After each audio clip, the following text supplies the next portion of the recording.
ಅಂಗನವಾಡಿ ಕೇಂದ್ರಗಳಲ್ಲಿ ಏನು ಸರ್ಕಾರ ಇವತ್ತು ಸೃಷ್ಟಿ ಯೋಜನೆಯಡಿ ಅಂಗನವಾಡಿ ಕೇಂದ್ರದ ಫಲಾನುಭವಿ 6 ತಿಂಗಳಿಂದ 6 ವರ್ಷದ ಮಕ್ಕಳಿಗೆ ಮತ್ತು ಮಾತೃಪೂರ್ಣ ಯೋಜನೆಯಡಿ ಗರ್ಭಿಣಿಯರಿಗೆ ಮತ್ತು ಬಾಣಂತಿಯರಿಗೆ ಏನಪ್ಪ ಅಂದರೆ ಮೊಟ್ಟೆ ಕೊಡಬೇಕು ಅಂಥೇಳಿ ಈಗಾಗಲೇ ಸರ್ಕಾರ ಕೆಲವಷ್ಟು ಕಡೆ ಅಲ್ಪ ಸ್ವಲ್ಪದ ಮೊಟ್ಟೆಯನ್ನು ಕೊಡ್ತಾ ಇದ್ದಾರೆ.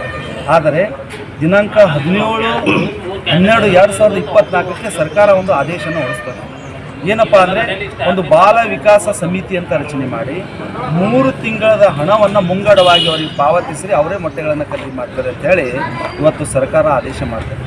ಆದರೆ ಇವತ್ತು 3 ತಿಂಗಳು ಕಳೆದರೂ ಸಹ ಇವತ್ತಿನವರೆಗೆ ಇಲ್ಲಿನ ಏನಪ್ಪ DD ಅವರು ಇವತ್ತು ಯಾವುದೇ ಒಂದು DD ಇರ್ಬೋದು, CDP ಅವರು ಇರ್ಬೋದು, ಇವತ್ತು ಯಾವುದೇ ಒಂದು ಸಮಿತಿಯನ್ನು ರಚನೆ ಮಾಡಿಲ್ಲ. ರಚನೆ ಮಾಡಲಾರ್ದೆ ಹಿಂದೆ ಏನು ಸಪ್ಲೈ ಮಾಡ್ತಿದ್ರಲ್ಲ ಯಾರಪ್ಪ ಅಂದರೆ VK ರಂಗರೇಜ್ ಬಾಗಲಕೋಟೆಯವರು ಮತ್ತು ಆಂಧ್ರ ಪ್ರದೇಶದ ಮಾರುತಿ ಆಗ್ರೋಜ್ ಅಂತೇಳಿ ಇವರು ಹಿಂದೆ ಅವರಿಗೆ ಟೆಂಡರ್ ಆಗಿತ್ತು. ಆದರೆ ಅವರೇ ಸಹ ಇನ್ನೂ ಸಹ ಅದ್ರ ಜೊತೆ ಇವರಿಗೆ ಟೆಂಡರ್ ನೀಡಬೇಕಾದಾಗ ಸರ್ಕಾರವಾದ ಒಂದು ಸ್ಪಷ್ಟವಾದ ಒಂದು ಆದೇಶವನ್ನು ಹೊರಡಿಸ್ತಾರೆ. ಏನಪ್ಪ ಅಂದರೆ ಉಪ ಟೆಂಡರನ್ನು ಕೊಡಬಾರ್ದು, ಯಾರಿಗೆ ಟೆಂಡರ್ ಆಗಿದೆ ಅವರೇ ಸಪ್ಲೈ ಮಾಡಬೇಕು ಅಂತ ಹೇಳ್ತಾರೆ. ಆದರೆ ಇವತ್ತು ಸರ್ಕಾರದ ಆದೇಶ ಒಂದು ಕಡೆ ಗಾಳಿಗೆ ತೋರ್ತದೆ, ಇನ್ನೊಂದು ಕಡೆ ಅವರನ್ನೇ ಕಂಟಿನ್ಯೂ ಮಾಡ್ತದೆ ಮಾಡಿ ಆಯಾ ತಾಲೂಕಿನಲ್ಲಿ ಏನಪ್ಪ ಅಂದರೆ ಅಲ್ಲಿ ಯಾರು ಪ್ರಬಲರಾಗಿರ್ತಾರೋ, ಯಾರು ಲೀಡರ್ಗಳಿರ್ತಾರೋ ಅವ್ರ ಅಡಿಯಲ್ಲಿ ಅವ್ರಿಗೆ ಟೆಂಡರ್ ಕೊಡ್ತಾರೆ. ಅವ್ರು ಏನು ಮಾಡ್ತಾರೆ ಅಂತ ಕೇಳಿದ್ರೆ ಅವ್ರು ಮೊಟ್ಟೆನೇ ಸಪ್ಲೈ ಮಾಡೋದಿಲ್ಲ. ಇವತ್ತು 6 ಮಕ್ಕಳಿಗೆ 17 ಮೊಟ್ಟೆ ಕೊಡಬೇಕಂತೇಳಿ ಮತ್ತು ಗರ್ಭಿಣಿ ಮಹಿಳೆಯರಿಗೆ ಬಾಣಂತಿಯರಿಗೆ 23 ಮೊಟ್ಟೆ ಕೊಡಬೇಕಂತೇಳಿ ಸರ್ಕಾರದ ಆದೇಶ ಇದೆ.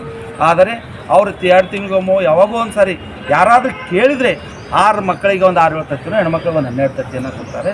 ಆದರೆ ಏನಪ್ಪ ಅಂದರೆ ಯಾರೂ ಕೇಳಿಲ್ಲ ಅಂದರೆ ಇನ್ನೂ ಕೆಲವಷ್ಟು ತಾಲೂಕಿಗಳಲ್ಲಿ ಮೊಟ್ಟೆನೇ ಬಂದಿಲ್ಲ, ಆದರೆ ಬಿಲ್ ಪಾಸಾಗಿ ಬಿಲ್ ಇದಾಗುತ್ತೆ, ದುಡ್ಡು ಬರುತ್ತೆ, ಆದರೆ ಮೊಟ್ಟೆ ಸಪ್ಲೈ ಆಗೋಲ್ಲ. ಯಾಕಪ್ಪ ಅಂದರೆ ಇದಕ್ಕೆ ಮುಖ್ಯವಾಗಿ ಯಾರು ಕಾರಣ ಅಂದರೆ ನಮ್ಮ DD ಅವರು ಇದಕ್ಕೆ ಮುಖ್ಯ ಕಾರಣ ಅಂತಕ್ಕಂಥದ್ದನ್ನು ನಾನು ಹೇಳ್ತೇನೆ. ಯಾಕಂದರೆ ಅವರು ಕೇಳಿದ್ರೆ, ನಾನು ನಿನ್ನೆ ಹೋಗಿ ಅವರ ಮಹಿಳಾ ಮತ್ತು ಮಕ್ಕಳ ಇಲಾಖೆ ಕಲ್ಯಾಣ ಇಲಾಖೆ ಕೇಳಿದ್ರೆ ಏನಂತಾರೆ ಅಂದರೆ, ಇಲ್ಲ ಸರ್ ಆಗಿದೆ ಅದನ್ನು ನಾವು ಸರಿಪಡಿಸೋತೀವಿ ಅಂತಕ್ಕಂಥ ಮಾತನ್ನು ಹೇಳ್ತಾರೆ. ಆದರೆ ಹಿಂದೆ ಇದು ಹೋಗಿರೋದು ಎಲ್ಲಿಗೆ ಹೋಯಿತು? ಇನ್ನೊಂದು ಇರಲಿ, ವಿಶೇಷವಾಗಿ ಸರ್ಕಾರ ಏನು ಹೇಳ್ತಾರೆ 50 ಗ್ರಾಮದ ಮೊಟ್ಟೆಯನ್ನು ಕೊಡಬೇಕು ಮಿನಿಮಮ್ ಅಂತ ಹೇಳ್ತಾರೆ. ಆದರೆ ಇವತ್ತು ನಾವು ಕೆಲವಷ್ಟು ಅಂಗನವಾಡಿಗಳಲ್ಲಿ ಹೋಗಿ ನಾವು ಅದನ್ನು ತೂಕ ಮಾಡಿ ನೋಡಿದಾಗ 36 ಗ್ರಾಮ ಮೊಟ್ಟೆ ಮಾತ್ರ ಬರ್ತಾಯಿದೆ. ಆದರೆ ಯಾವ ಕೋಳಿ ಮೊಟ್ಟೆ ಇದಾವೆ ಯಾವುದನ್ನದಂತಕ್ಕಂಥದ್ದೇ ನಾವು ಒಂದು ಕನ್ಫ್ಯೂಸ್. ಕೆಲವಷ್ಟು ಕಡೆ ಏನಪ್ಪ ಅಂದರೆ ಮೊಟ್ಟೆನೇ ಸರಬರಾಜಿಲ್ಲ. ಇದನ್ನು ತನಿಖೆ ಆಗಬೇಕು, ಈ ಸಂಬಂಧಪಟ್ಟ ಅಧಿಕಾರಿಗಳ ಮೇಲೆ ಸೂಕ್ತ ಕಾನೂನು ಕ್ರಮ ಅವ್ರ ಮೇಲೆ ಜರುಗಿಸಬೇಕು ಅಂತಕ್ಕಂಥದ್ದು ಒಂದು ಒತ್ತಾಯದ ಮೇಲೆ ನಾವು ಪತ್ರಿಕಾಗೋಷ್ಠಿಯನ್ನು ಮಾಡಿದ್ದೀವಿ. ಇದಲ್ಲದೆ ಕಾನೂನಿನ ಹೋರಾಟವೂ ಸಹ ಇವತ್ತು ನಾನು ಅದು ಕಾನೂನು ಹೋರಾಟ ಮಾಡೋಕ್ಕೆ ಇವತ್ತು ನಾವು ಅದೆಲ್ಲ ಏನಪ್ಪ ಅಂದರೆ ದಾಖಲೆಗಳನ್ನು ಇವತ್ತು ನಾವು ಮಾಹಿತಿ ಅಡಿಯಲ್ಲಿ ತೊಗೊಂಡು ಇವತ್ತು ಅದನ್ನು ಮಾಡ್ತಾಯಿದ್ದೀವಿ. ಹಾಗಾಗಿ ನಮ್ಮದು ಒಂದೇ ಒತ್ತಾಯ, ಅಂಗನವಾಡಿ ಫಲಾನುಭವಿಗಳಿಗೆ ಒಂದು ಸಿಗಬೇಕಾದಂಥ ಮೊಟ್ಟೆಗಳು ಸಿಗಬೇಕು, ಮಕ್ಕಳಿಗೆ ಸಿಗಬೇಕಾದ ಮೊಟ್ಟೆಗಳು ಸಿಗಬೇಕು, ತಪ್ಪಿಸ್ತರ ಮೇಲೆ ಕ್ರಮ ಜರುಗಿಸಬೇಕು ಅಂತಕ್ಕಂಥದ್ದು ನಮ್ಮದೊಂದು ಒತ್ತಾಯ. ಈಗ ಇಷ್ಟು ಭಾಳ ದಿವಸದಿಂದ ಈ ಥರ ಈಗಾಗಲೇ ಬೇರೆ ಬೇರೆ ರಾಜಕಾರಣಿ ಉದಾಹರಣೆಗೆ ಆಳಂದಲ್ಲೂ ಮಾಡಿದ್ದಾರೆ, ಬೇರೆ ಬೇರೆ ರಾಜಕಾರಣಿಗಳು ಮಾಡಿದ್ದಾರೆ. ನಾನೇನು ಹೇಳ್ತೀನಿ ಅಂದರೆ 17/12/2024 ಅಂದರೆ 3 ತಿಂಗಳ ಹಿಂದೆ ಸರ್ಕಾರ ಆದೇಶ ಮಾಡಿದೆ, ಬಾಲ ವಿಕಾಸ ಸಮಿತಿ ರಚನೆ ಮಾಡಿರಿ ಅಂತ. ಅಲ್ಲೇನು ಮಕ್ಕಳಿರ್ಬೋದು, ಗರ್ಭಿಣಿ ಇರ್ತಾವೆ, ಅವ್ರ ಪೇರೆಂಟ್ಸ್ ಅವ್ರನ್ನ ತೊಗೊಂಡು ಒಂದು ಜಂಟಿ ಅಕೌಂಟನ್ನು ಮಾಡಿ ಅಂಗನವಾಡಿ ಟೀಚರ್ಗೆ ಹಾಕಬೇಕು ಅಂತ. ಅದು ಇಲ್ಲಿವರೆಗೂ ಅದು ಆಗಿಲ್ಲ. ಅದು ಈಗ ಆದೇಶ ಮಾಡೋದು ಸರ್ಕಾರ ಆದೇಶಕ್ಕೆ ಕಿಮ್ಮತ್ತಿಲ್ವಾ, ಅಥವಾ ಈ ಬೇಜವಾಬ್ದಾರಿನ, ಅಥವಾ ಇಲ್ಲಿದ ರಾಜಕಾರಣಿಗಳ ಒತ್ತಡನ ಅಂತಕ್ಕಂಥದ್ದು ನಮಗೆ ಕಾಡ್ತಕ್ಕಂಥ ಪ್ರಶ್ನೆ. ಈಗಾಗಲೇ ನಾನು ಹೇಳಿದೆ, ಈಗ ಚಿತ್ತಾಪುರ ತಾಲೂಕಿನಲ್ಲಿ ಹೋದರೆ ಮೊಟ್ಟೆ ಸಪ್ಲೈ ಆಗಿಲ್ಲ. ಆಳಂದಲ್ಲಿ ಹೋದರೆ 12-13 ಮೊಟ್ಟೆಗಳನ್ನು ಕೊಡ್ತಾರೆ.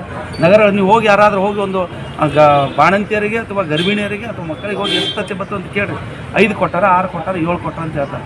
ಆದರೆ ಇನ್ನೊಂದು ವಿಶೇಷವಾಗಿ ತಮಗೆಲ್ಲ ಗೊತ್ತಿರಬೇಕಾದಂಥ ವಿಚಾರ, ಒಂದು ಮೊಟ್ಟೆಯ ಸೆಲ್ಫ್ ಲೈಫ್ ಬಂದು 4ರಿಂದ 5 ದಿವಸ ಅಂಥೇಳಿ ಫುಡ್ ಸೇಫ್ಟಿ ವರದಿ ಕೊಡ್ತಾರೆ. 4ರಿಂದ 5 ದಿವಸ ಒಂದು ಮೊಟ್ಟೆಯ ಸೆಲ್ಫ್ ಲೈಫ್ ಬಂತು. ಆದರೆ ತಿಂಗಳಾನು ಗಂಟಲೆ ಇಟ್ಟು ಮೊಟ್ಟೆಗಳನ್ನು ಕೊಡ್ತಾರೆ. ಇದನ್ನು ಪೌಷ್ಟಿಕತೆ ಒಳ್ಳೆಯದಾಗಬೇಕು ಅಂತೇಳಿ ಪೌಷ್ಟಿಕಾಹಾರ ಅಂತ ಕೊಡ್ತಾರೋ ಅಥವಾ ಇವರ ಆರೋಗ್ಯದ ಮೇಲೆ ದುಷ್ಪರಿಣಾಮ ಬೀಳುವ ಉದ್ದೇಶದಿಂದ ಕೊಡ್ತಾರೆ ಅಂತಕ್ಕಂಥದ್ದು ನಮಗೆ ತಿಳಿದಾದಂಥ ಪ್ರಶ್ನೆ. ಇವತ್ತು ನಾನು ಫುಡ್ ಸೇಫ್ಟಿಗೆ ಹೋದಾಗ ಹೇಳ್ತಾರೆ, ಒಂದು ಮೊಟ್ಟೆ ನೀವು ಈ ರೀತಿ ಅಳಗಿಡ್ಸಿ ನೋಡಿದ್ರೆ ಈ ಒಂಥರ ಸೌಂಡ್ ಬತ್ತು ಅಂದರೆ ಅದರೊಳಗಿನ ಪ್ರೋಟೀನ್ ಅಂಶ ಹೋಗಿರುತ್ತೆ, ಅದು ಕೆಟ್ಟಿರೋ ಮೊಟ್ಟೆ ಯೂಸ್ ಮಾಡಬಾರ್ದು ಅಂತ ಹೇಳಿ ಫುಡ್ ಸೇಫ್ಟಿಯವರು ವರದಿದೆ.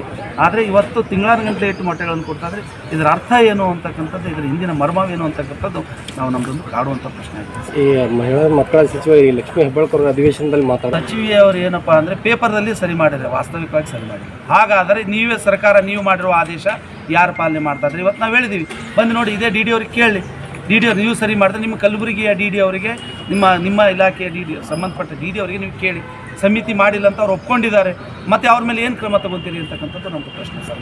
ಇವರು ಎಲ್ಲಿ ಸರಿ ಮಾಡ್ತಾ ಇದ್ದಾರೆ ಅಂದರೆ ಕೇವಲ ದಾಖಲೆಗಳಲ್ಲಿ, ಪೇಪರ್ಗಳಲ್ಲಿ ಮಾತ್ರ.